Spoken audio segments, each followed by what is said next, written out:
I didn't know it was going to be read aloud. All right. Well, thank you for coming so early. Maybe this is normal, but I'm not a morning person. So if I don't make any sense, please stop me and ask questions. So this talks about Banshee. I'm just going to sort of cover some of the basics about what Banshee is. I want to sort of go into maybe a little detail and highlight some of the not so obvious features, but things that we think are really nice and polished, and then later go into actually how you can sort of get into extending Banshee and making it be the project that you really enjoy on using, and maybe becoming part of the community and working for us. So here's a bunch of buzzwords. You can do all these things with Banshee, like subscribe and edit, sync, participate, buzzword. So to start off, when you use Banshee, if you've never used it before, you are typically going to want to import some sort of media from somewhere, be it your hard drive or maybe your existing media player like an iPod. You can plug them in and it'll slurp everything on the device onto your local file system, which is nice for actually sharing music, but we don't really encourage that. Or you can rip CDs, and we also have a number of ways to migrate your collection from other media players that might be holding you back from all the really great multimedia stuff out there. So if you're an Amarok or Rhythmbox or iTunes user, you can move over to the light side. We have a very powerful search interface that's easy to use. The way you browse your collection and search and create smart playlists is all sort of a unified thing, so everything's kind of coherent and whatnot. I'll demo all this. It's just slides. Like I said, we have smart playlists. They're basically saved searches. The only difference is there's a limit, so you can specify how much of something you want to have, and they're updated in real time. We have Last.fm integration. Last.fm is really cool because it allows you to discover music online, and you sort of can create radio stations that are populated based on metrics that you define. So you can say, I want to create a radio station with music that's similar to Bob Dylan, or you can say, I have a friend who also has a Last.fm account, and I want to listen to the music that he likes. So you can sort of create these communities that and sort of grow and learn new music. Scrobbling is a way of basically reporting the music that you've listened to, be it local or Last.fm streams. So Last.fm can then take what your listening habits and then recommend you new things based on what you listen to. So it just allows you to really get out and discover new music. We have really solid device support. We prefer MTP devices, which is typically, it used to be called Microsoft Plays for Sure. Shirts. I think now they call it Certified for Windows Vista, which is a horrible name because it implies that you need Windows Vista. But the protocol is MTP, so any device from, say, Creative or there are a lot of device manufacturers that support MTP. Those work really well for syncing audio and video. We support mass storage devices, so just like I can plug my phone in and it gets mounted. You can either support them through HAL, that basically says the device is a media player as well as just a hard drive, or you can turn any hard drive or mounted volume into a media player by adding a little file called .isAudioPlayer, and inside that file you can specify some properties about the media player, like where to put the music and how you want to lay it out on disk.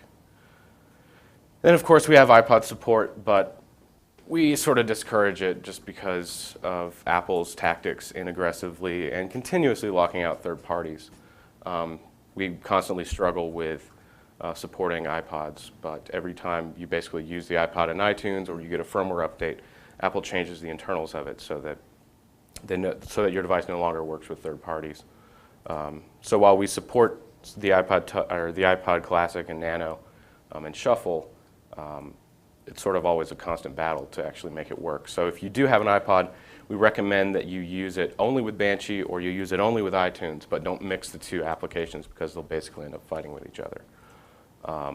And the iPod Touch and iPhone does not work because they're technically not iPods in the classic sense of an iPod. They're a completely different wire protocol and database format that we do not work with right now due to several layers of encryption and all sorts of other proprietary gimmicks they employ. So, actually I'm going to do demo. Oh, that was not good. You should not switch to a virtual terminal.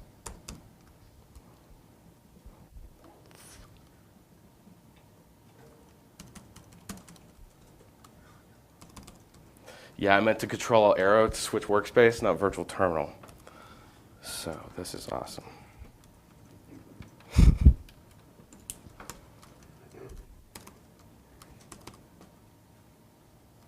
Sweet. So you guys come from really far this morning? Yeah, Sandy's going to fill in. And, I was thinking about the extra half an hour of sleep, but no, I had to come to the Banshee room. How many Yeah. people here from Provo? well, we appreciate it. Yeah, American Fork. Well, don't use proprietary drivers because apparently if you switch to a virtual terminal with an output, you won't get your driver back. So.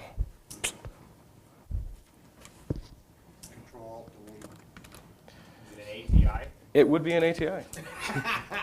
You guessed it. Now, I normally use an X60, but it pretty much catches fire these days, so I don't bring it anywhere. Is Banshee both a server sharing environment and a client? So, well, I'll get into a little bit later, but now would be a great time to fill that in. It's both a sort of a framework for developing media clients, but we don't actually have a server client, if you will.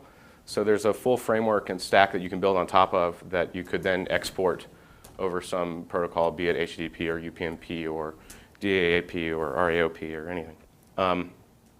Brad started working on RAOP, which is Apple AirTunes, so you can say, I want to stream my music to these remote speakers. We have DAAP, which is iTunes music sharing. We seem to have a lot of Apple stuff, but it doesn't actually, well, DAAP is also in the, sort of the same boat as. Are there any services out there that allow you to share music using the Banshee framework? Well, so like I said, we have DAAP, so you can share between multiple clients. So in iTunes, you can see a Banshee share, and you could stream your friend's music, or you can stream between two Banshees.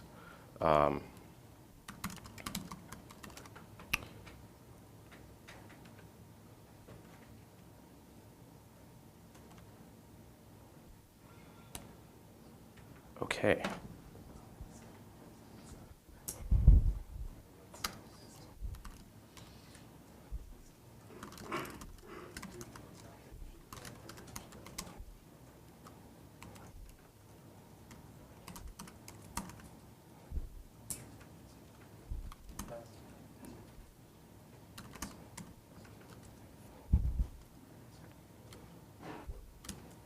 Okay, so I was going to, oh, awesome.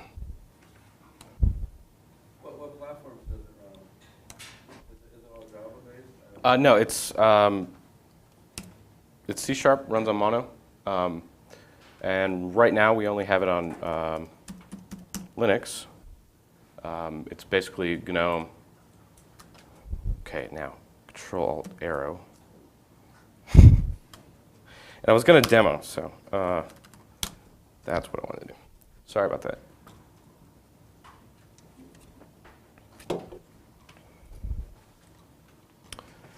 So I was talking about import. If you pretend this is empty, you go to import media.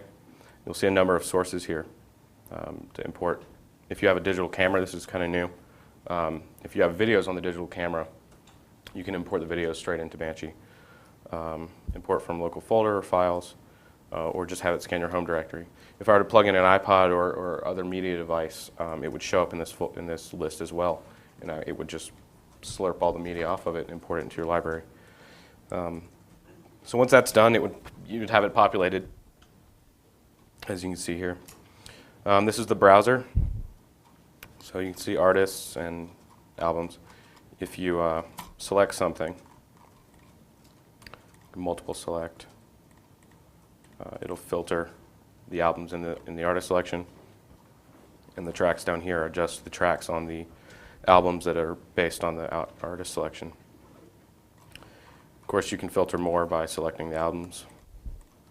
And then we have a smaller filter.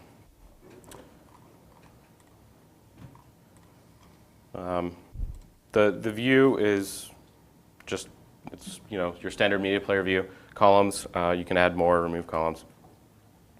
You can rearrange them. And resize. It's all standard stuff. Talked about playlists. We can create smart playlists. So I can say crows.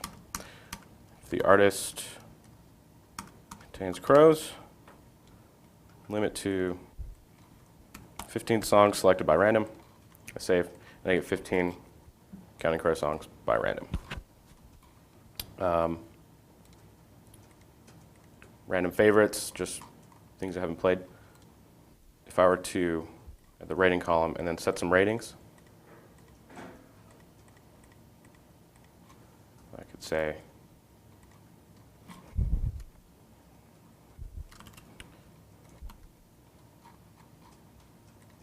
rating is at least 3 stars. And so I have 24 tracks. Now if I change these ratings and I don't like them anymore, you can see the playlist is updated in real time. So they get removed from the list because the metric no longer applies. In the same way you can manage your albums or your music in Browse, you can do with video. I don't actually have a whole lot of local video content. I'll show most of the video using podcasting, but it plays video. So I'm going to play back some audio actually. If you click on an album in the album browser, it'll start playing that album. So you don't have to click and then go directly to the track list to start playing. So that's kind of nice. But if I go over to now playing, this is where we display videos, and in the future we'll display things like lyrics, and when if you're playing an artist and they have a concert in your area, in the future we'll say, hey, this band is playing near you, and you'll be able to go purchase tickets or read more about the event. Right now it just does nice little, actually I'm playing this artist so it's not, go here, play everything. And then if I shuffle, you'll see nice little crossfading. I hope I don't have any inappropriate albums in here. I can also go full screen, and so this is nice if you're outputting to maybe a TV or something. I'm just pressing next. We have really good key binding, so if you're a keyboard fan, you can, like B is back and N is next. There's no control combo or anything. Just really simple to navigate using keys. Nice little crossfading. This is all done using Cairo. It's a graphics library. Noticing that F it to is full screen. very fast. Yeah, it's with the app itself or just the crossfade. When you're clicking around, Yeah, so right up. I'll explain a little bit about that when I get into more of the technical, but we spend a lot of time on optimizing and making sure it works with large collections, and this isn't a particularly large collection, but startup time is constant, so it's not dependent on the size of your library. You'll always have the same startup time. Searching, well, actually browsing is constant towards the height of the view, but you could have 10,000 songs in here, and it would just be the same speed because it's not pulling anything into memory until you actually need it. I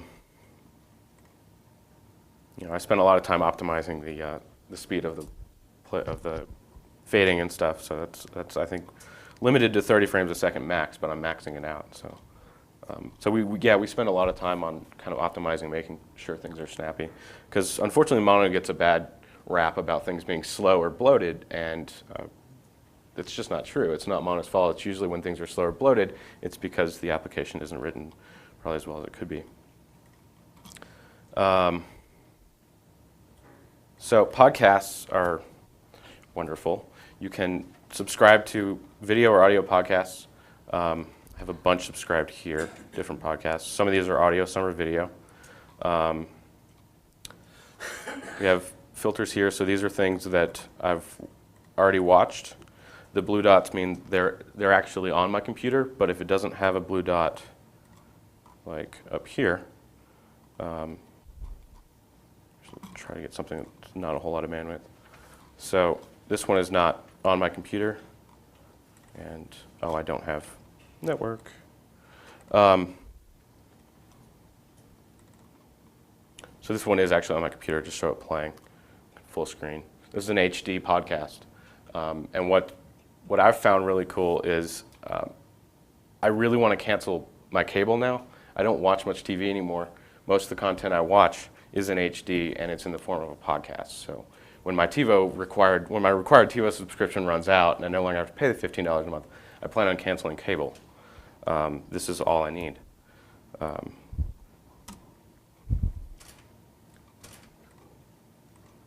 If I could ever connect. Once it connects, you have to log into the... Yeah, I'll have to open a browser. But I'll definitely need it for the next thing. So what's interesting is that you can subscribe and see podcasts, and then you can actually preview them without having to wait for them to download, because we support podcast streaming. So you can watch the HD video as it streams, so you don't actually have to wait to view content. Of course, the wireless is not going to work now.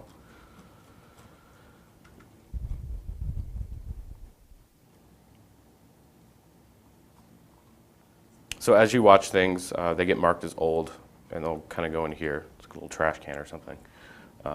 So if you, by default, the new item filter is always selected when you go to podcasts, so you never see any stuff you've already seen before. You'll only have a list of new content. Like watching TED Talks, which are that's ridiculous. Probably my favorite podcast. There's lots of really interesting talks here. Some more HD.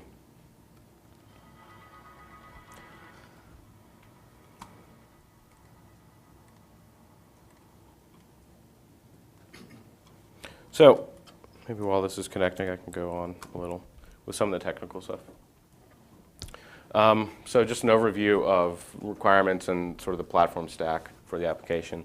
The majority of the app is written in C#. The media pipeline part, which uses GStreamer, is written in C. And then we have our own internal binding for that to bring it into the C# code. It runs on Mono and Linux. That's where the project got started. Never been a Windows developer.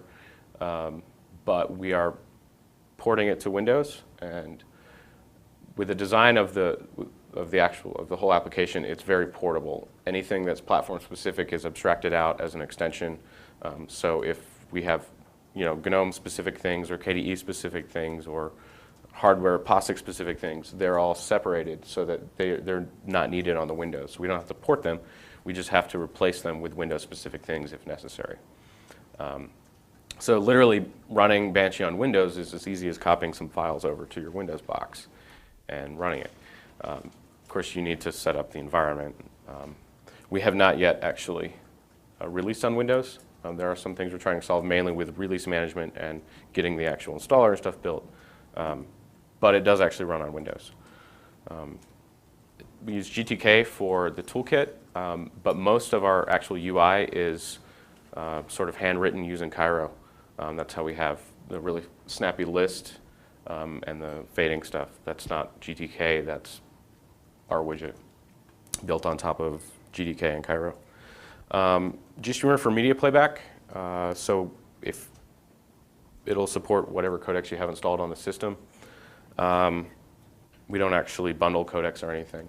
It's up to the distribution or your platform. SQLite for all the data. So everything you do in Banshee gets mapped to a SQL query, which is why things are really snappy. And they're very optimized SQL queries. Gabriel spent a ton of time on optimizing all our SQL operations. So when you do a search, when you do a sort, when you do a smart playlist or a query or anything, or just scrolling, all those operations get turned into SQL. So we don't have to load anything to memory unless you actually are requesting that object. So that's how startup time and scrolling and all that kind of stuff is snappy. And the memory footprint is low too. And it's snappy because of our caching and indexing and stuff. Mono add-ins is a framework for building applications that are extensible. So you can write little things and plug them into bigger things and then grow your application that way. So for instance, our platform-specific things like gcomp support or gvfs support, which is an I/O layer in GNOME, that's all written into one GNOME extension, which then extends some APIs we have internally in Banshee. So for instance, when we move to Windows, we just leave out the GNOME piece and we plug in a Windows piece. Although in the I/O case, that's not necessary because .NET provides its own I/O layer. We have a POSIX one because it's faster. Another case of optimization.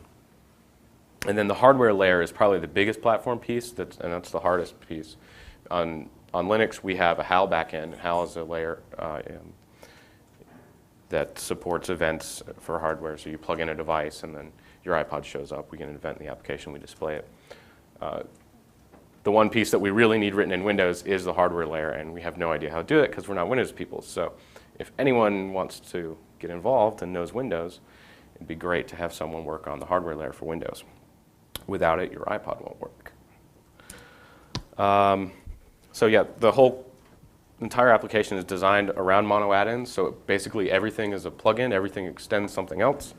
And at the top level, you end up with an application that somehow works. We have a lot of APIs to build on to make it really easy for people to write extensions and build the application themselves or add features they want. Just an idea, all the features that I am demoing are actually extensions. They're not part of the core application. They're just built on top of it and loaded that way. And of course, extensions can extend other extensions. So if we implement a new feature as an extension, and then someone decides that they like that, but they want to do something a little different with it, they can go and make the little changes they want.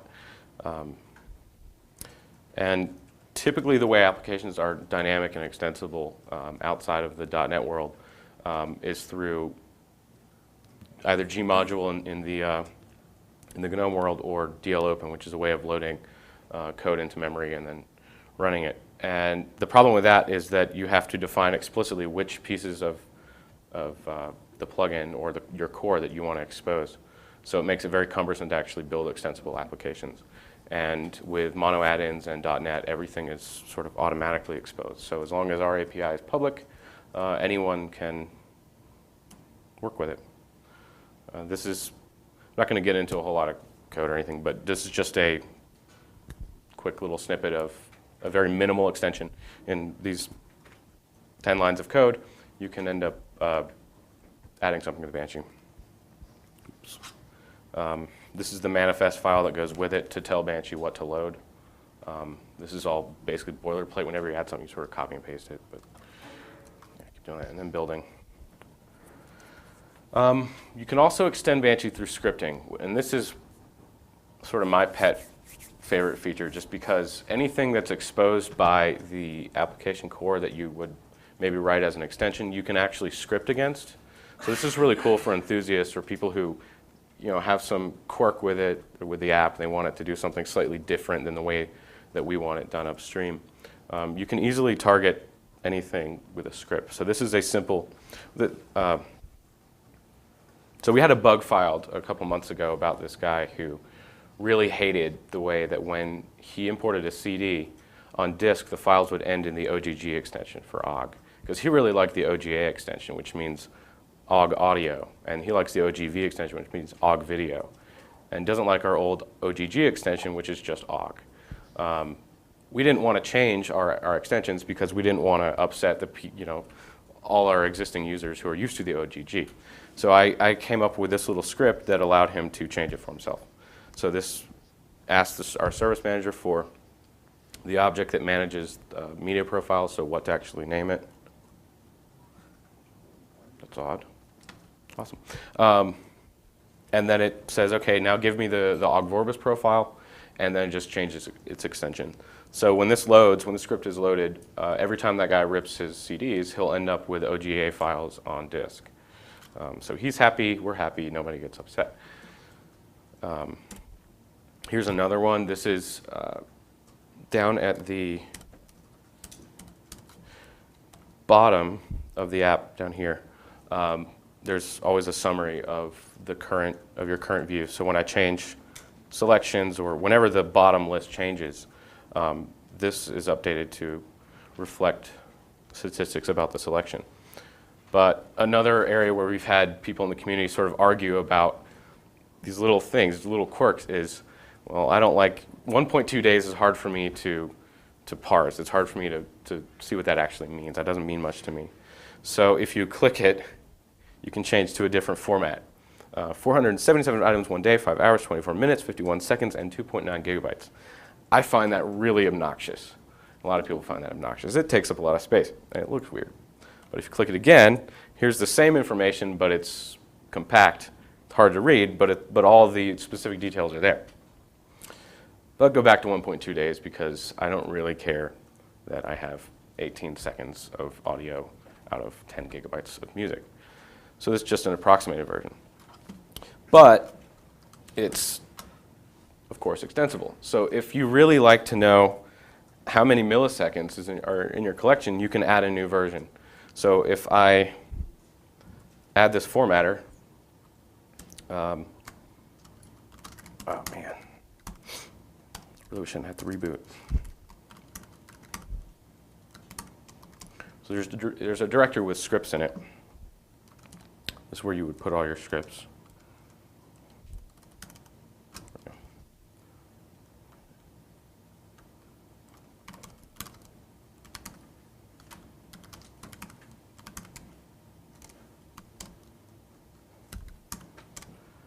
If I run Banshee again, now you can see that the duration is some insane number, but that's the total number of milliseconds in this collection. And here's that same value, but represented in CPU ticks. So this number is dependent on the speed of your CPU. And of course, in this script, I've also said I don't like the ones that you ship by default, so remove them. So here we hate all the crappy Banshee default duration formatters, so get rid of them, and then we'll add our own because I'm able to parse that one. But then I also like one of the ones that you ship by default, so we'll add it back. So just a simple script to kind of tweak your own interface and how you use the app. And because everything's built up on mono add-ins, everything's extensible, everything's exposed, you can write scripts like that to pretty much do anything. If you don't like the color of this blue bar, you can change it with a script. So, and I wish I could get online. Is there Ethernet anywhere? Yeah. Could someone grab me Ethernet? Oh, if we have a wire. No, that block's Well, fine. actually, you won't be able to connect now. No. Have you already logged on? You got the I have, username and password. well, yeah, but it's not actually connecting to the Wi-Fi right now. Of course it was before the driver locked up. Well, I can't really demo all the other features without connectivity, so. Tell us about them. Well, I sort of explained last.fm. No network connection detected. At least it doesn't crash. So if I were to add a station, and last.fm is the streaming radio that I touched on earlier. With last.fm, I can create radio stations based on metrics that would pull in content that I really want to listen to. So if I choose the station type recommended, last.fm will pull in tracks based on my scrobbling history. Scrobbling is last.fm's term for uploading information about what you listen to. Your listening history is stored in your last.fm account. So if I listen to a lot of Bob Dylan, I'll probably get a lot of artists similar to Bob Dylan if I create a recommended station. Neighbors is an aggregation of basically recommended music from friends of yours in Last.fm. So Last.fm has a big community, so you can add friends to your account just like you could in Facebook or something. And if you add a neighbor station, it will pull in tracks that everyone combined likes. Group is, so we have the Banshee group in Last.fm, and the Banshee group has a few thousand members in it. And it's like Neighbors, except that it's the recommended music from everyone in the group. So that's a really fun one because you can see what most Banshee users like. And I think a lot of people like Coldplay and Radiohead and some other bands. So if I just type Banshee here, that'll target the Banshee group. And there are thousands of groups. People join groups, political groups, groups for bands, groupies. Tags, you can also tag music in Last.fm, and lots of people do. So if I don't know, adult contemporary. If I have an adult contemporary tag, then it will pull in adult contemporary music. Or fans, I don't actually know what fan means. I guess that's actually probably groupies of actual bands. So if you're a fan of Coldplay, it'll pull in recommended music from all the fans of Coldplay, which will probably be similar to Coldplay. And similar is my favorite type of station because it allows you to just type in an artist or something. So I can literally just say Bob Dylan, and it'll create that station with music similar to Bob Dylan. Of course, we can't actually play Bob Dylan's similarities because there's no net. So we like to think of Last.fm as really, really good internet radio because it's internet radio that you sort of create and drive yourself. So you are a DJ. And I should mention, Last.fm is completely free. You have to create an account, but you don't pay anything. I think they have a pay model, but there's no restriction on listening on the free model. And it's all streaming MP3. The quality is surprisingly good. It's not CD quality, but it's certainly, I listen to it.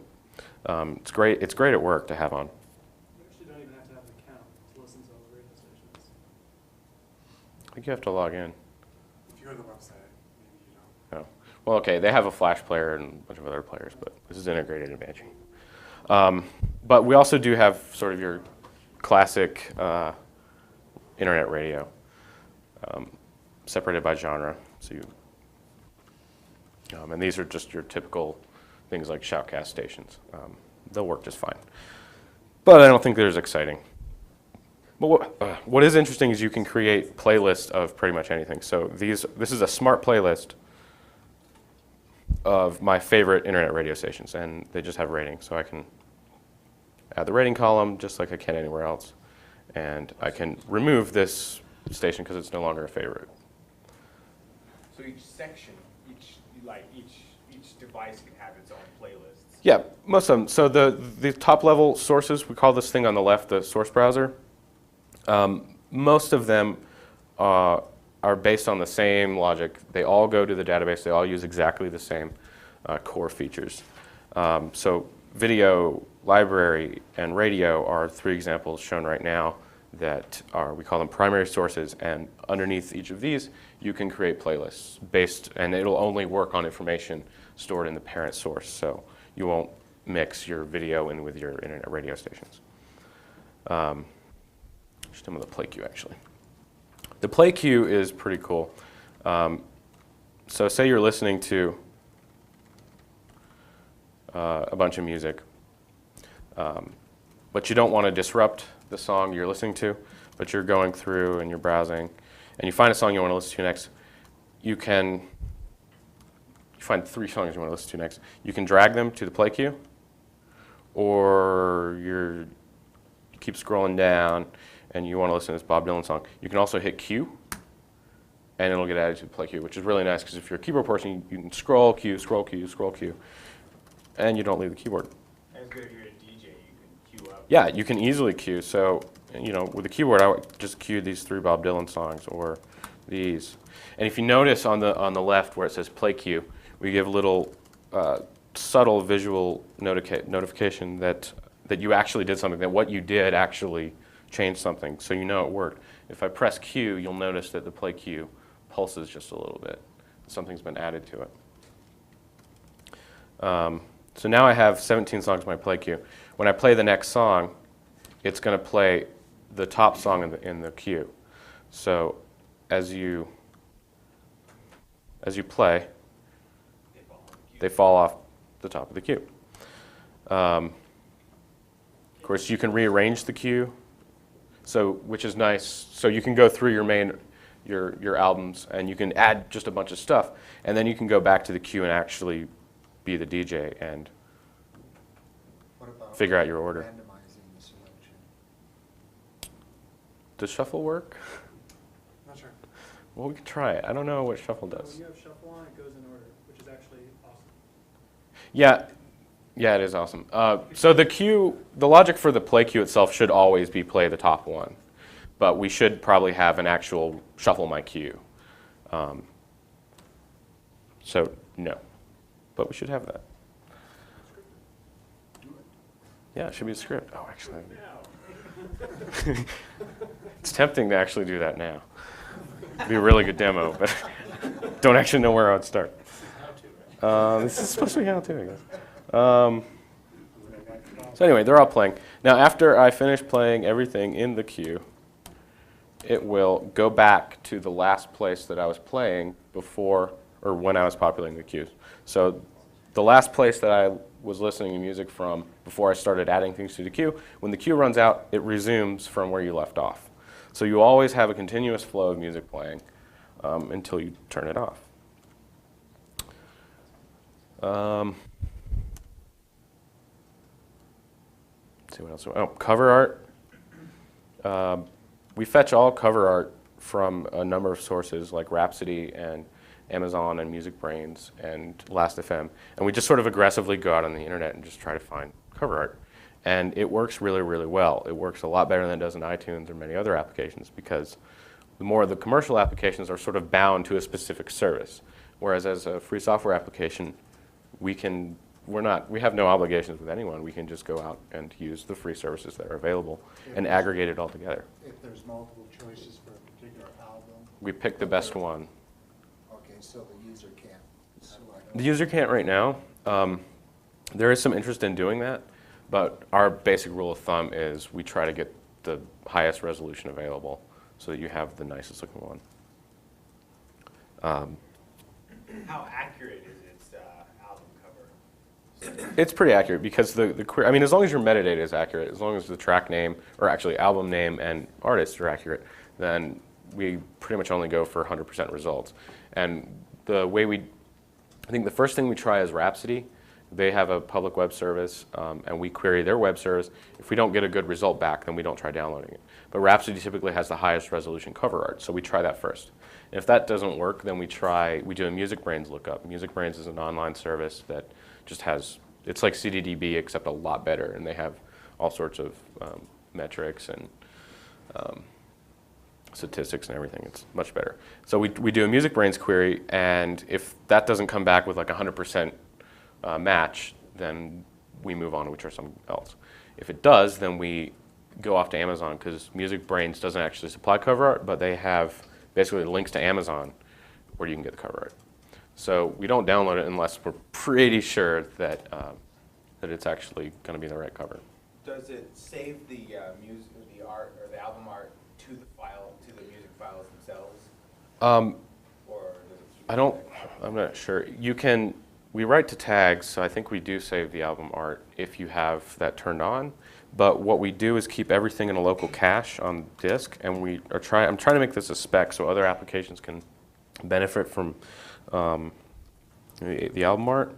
So this is all XDG compliant, which is some Linux path thing.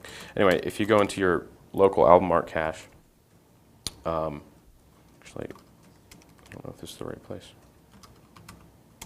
We'll pretend that's the right folder. It looks like this. You can see that the file names are just kind of a squished version of the artist name and the album name.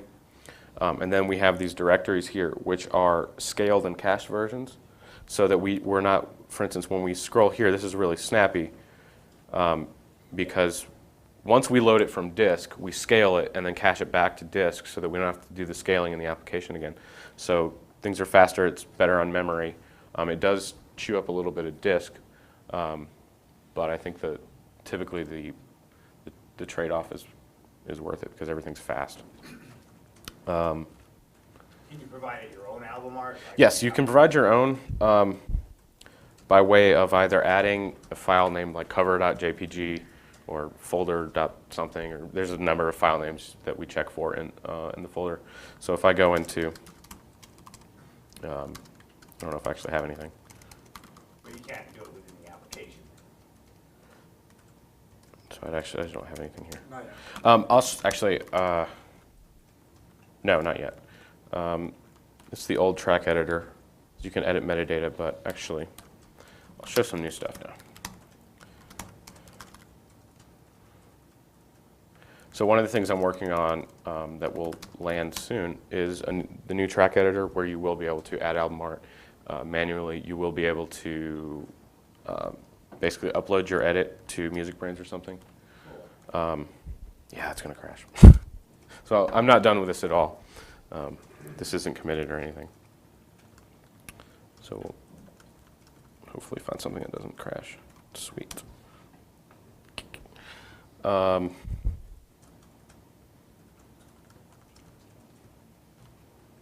Cool. So this is the new track editor, and I think it's much nicer than the old one. It allows you to basically, the scenario of ripping a CD is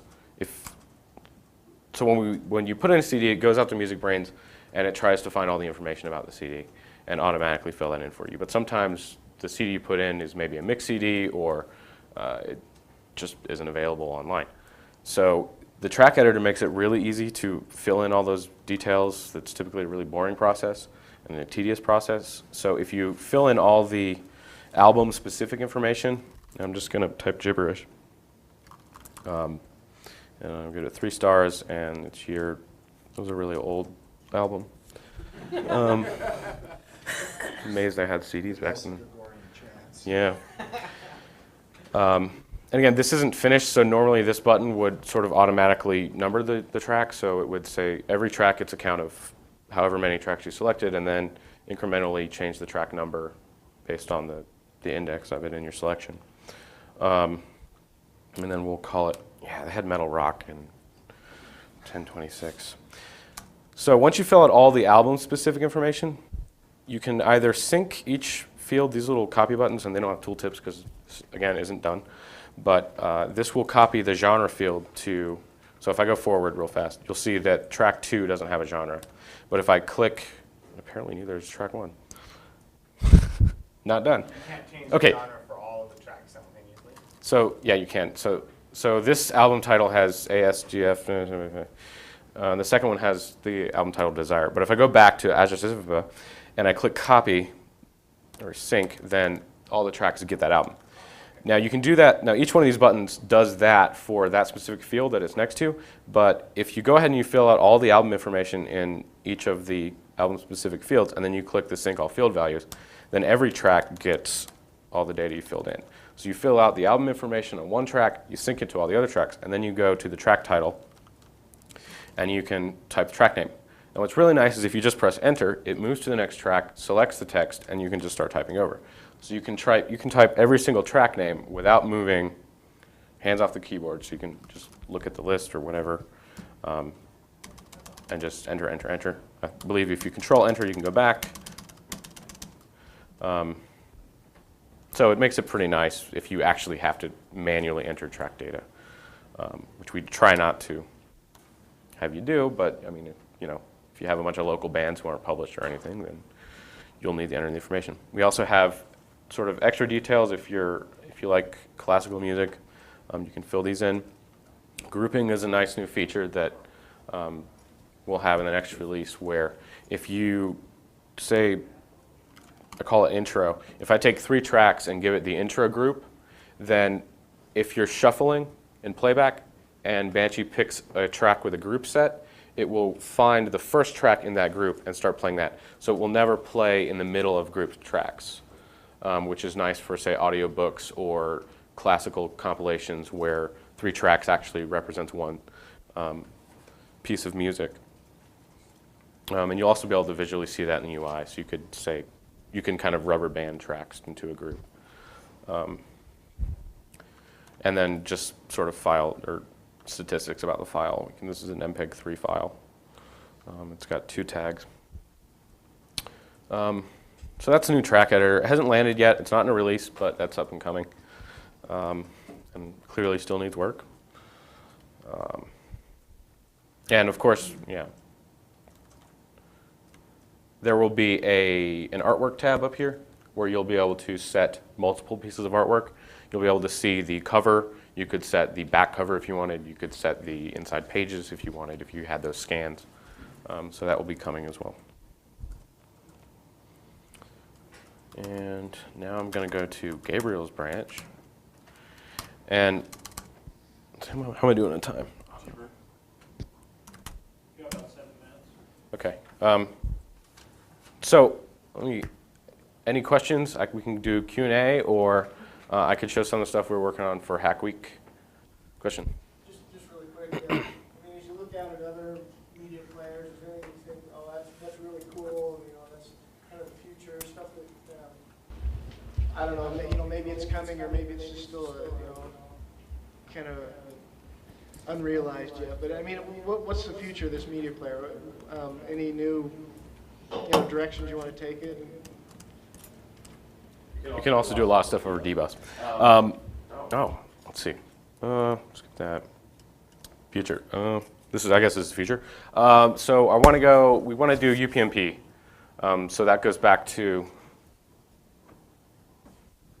your question about different clients and servers and stuff. So Banshee is going to be a media server based on UPnP. You'll be able to browse and listen to your music on stuff like a PS3 or an Xbox 360 or high-end home theater equipment. I think Denon has UPnP capabilities in their high-end AV receivers. So that's kind of one of the areas I'm really excited to take this forward in, so that you can use it throughout your house and on other devices. And then things with additional clients. So if you have small devices, UMPC devices, we'd like to have a more limited but really shiny and slick, easy-to-use interface that could either be using a local installation of Banshee, or it could just be a front end to the UPnP Banshee that might be running on another server in your house. And we're currently working with a contributor on adding visualization, OpenGL visualization, which the visualizations themselves are scriptable. So that's another area where we can kind of foster a community and build up collections of really interesting things to visualize.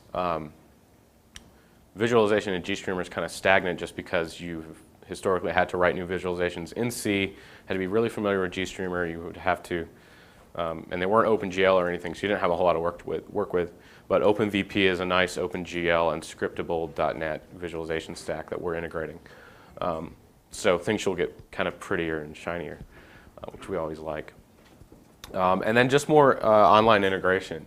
We'd like to integrate WebKit to do, so we can have a podcast guide and aggregate Last.fm information, kind of join it all together in these little mashups. So internet and other devices, I guess. So I like to listen to some old shoutcast streams, and one of the things that I haven't been able to get to do in Banshee is to have it give me the information of the next track as it pops up. Amarok, it'll pop up on my screen saying now playing, and it shows me the next track that's on the thing. Any shoutcast stream I've ever tried in Banshee doesn't show me any of the, all it shows me is the stream URL and information that Shoutcast has on their website, but it doesn't tell me anything about the track that's playing, and I don't know if there's a setting that I need to... Well, that can depend on your GStreamer installation, because there's an element in GStreamer for parsing IceCast data. which we support, but it has to be on your system. So if that is not installed, then Banshee can't really do anything because that information comes from GStreamer. And we listen for that information from GStreamer to display it to you. Any idea where I'd look for information on how to get that? Or I installed It the depends on- GStreamer packages that are required with Banshee when I install Banshee. Yeah, I'm not sure what GStreamer package it's actually in. But if you're on an up-to-date distribution within the last 6 to 12 months, it should be available. You just need to install. You might need to install it. I don't really know. But if you like Banshee, you can be like this cool cat. Or the other way around. If you do something else, it kills that cat. Well, no, you won't be like him if you're not using Banshee. That's how you're cool. But yeah, so come visit us on the Banshee channel or the mailing list, and we can help you out in more detail. But it's supposed to work if you have the right thing. Actually, I believe he was. Do you have a cool-looking small player window on XMMS? Yeah, that's what I was going to ask. We have some Hack Week stuff we can show that Gabriel and Brad have been working on. So first of all,